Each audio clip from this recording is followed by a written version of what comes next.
tugas video proyek. Ayo, ayo, ayo.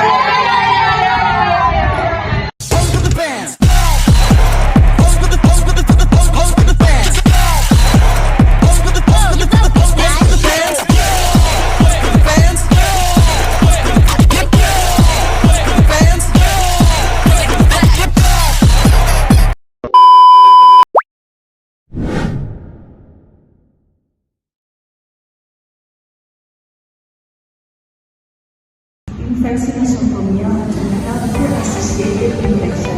HAIS menurut WHO, HAIS ini adalah salah satu infeksi yang dapat terjadi pada pasien selama perawatan di rumah sakit ataupun fasilitas kesehatan lainnya yang tidak ada atau tidak dalam masa inkubasi.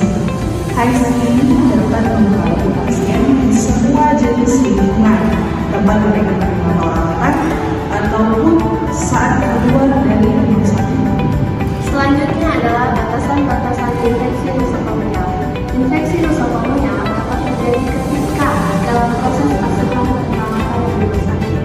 Batasan yang pertama adalah pasien di rumah sakit tidak menunjukkan tanda-tanda adanya infeksi. Lalu yang kedua adalah pasien tidak sedang dalam masa inkubasi.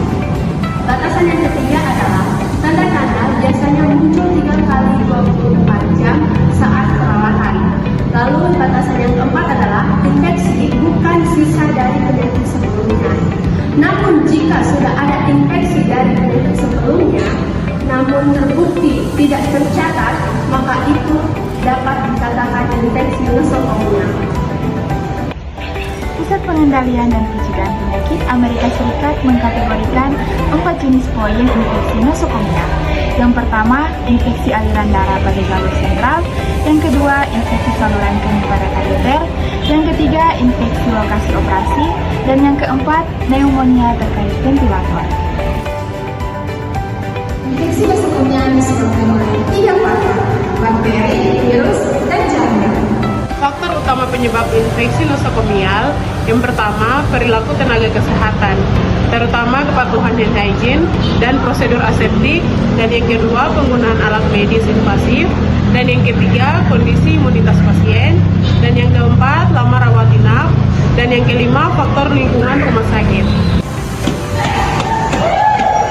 Proses penularan infeksi nosocomial terdapat 4 poin. Yang pertama, penularan melalui pesan ke proses penularan. Dan yang kedua, penularan melalui common vehicle yang dari benda mati yang telah terkontaminasi dari kuman yang menyebabkan penyakit. Yang ketiga, penularan melalui tikus udara, misalnya saluran pernapasan. Dan yang keempat, penularan dengan perantara di dalam vektor, bakteri, virus, dan parasit yang ada di lingkungan rumah sakit. Tanda, gejala, dan dampak infeksi nosocomial. Tanda dan gejala yang dapat muncul pada penderita penyakit infeksi nosocomial dapat bervariasi tergantung pada penyakit yang terjadi. Gejala yang dapat muncul antara lain batuk, demam, sesak nafas, denyut nadi yang cepat, ruam di kulit, tubuh terasa lemas, sakit kepala, nyeri otot, mual dan muntah, dan diare. Infeksi nosocomial dapat memberikan dampak sebagai berikut, yaitu menimbulkan cacat fungsional serta stres emosional dan dapat menyebabkan cacat permanen serta kematian. Dampak paling besar terjadi di negara perkembangan epilepsi, AIDS, dan HIV. Meningkatkan biaya kesehatan karena perawatan lebih lama, obat mahal, dan penggunaan layanan kesehatan. Morbiditas dan mortalitas makin tinggi, adanya tuntutan secara hukum, penurunan citra rumah sakit. Kak, bagaimana sih cara pencegahan infeksi nosocomial? Pencegahan infeksi nosocomial menjadi menjadi tanggung jawab seluruh orang yang berada di rumah sakit, termasuk pasien, pengunjung, dan petugas kesehatan lainnya, yaitu dokter dan perawat.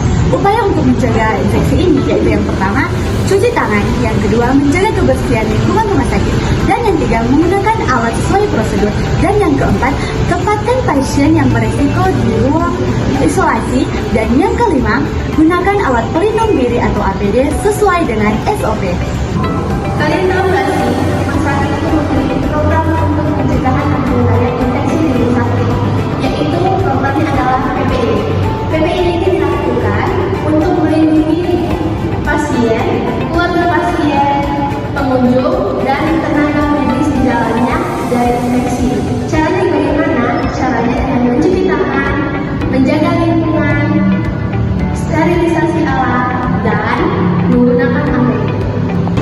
Aturan untuk keluarga dan pengunjung dalam mengendalikan infeksi nosokomial berikut adalah aturan penting untuk keluarga dan pengunjung dalam mengendalikan infeksi nosokomial HAIS di rumah sakit.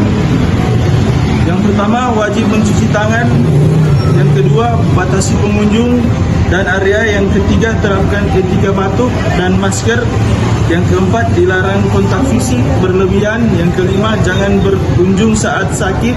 Yang keenam, patuhi aturan sosial.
Cepat tunggu diri. Kasihan.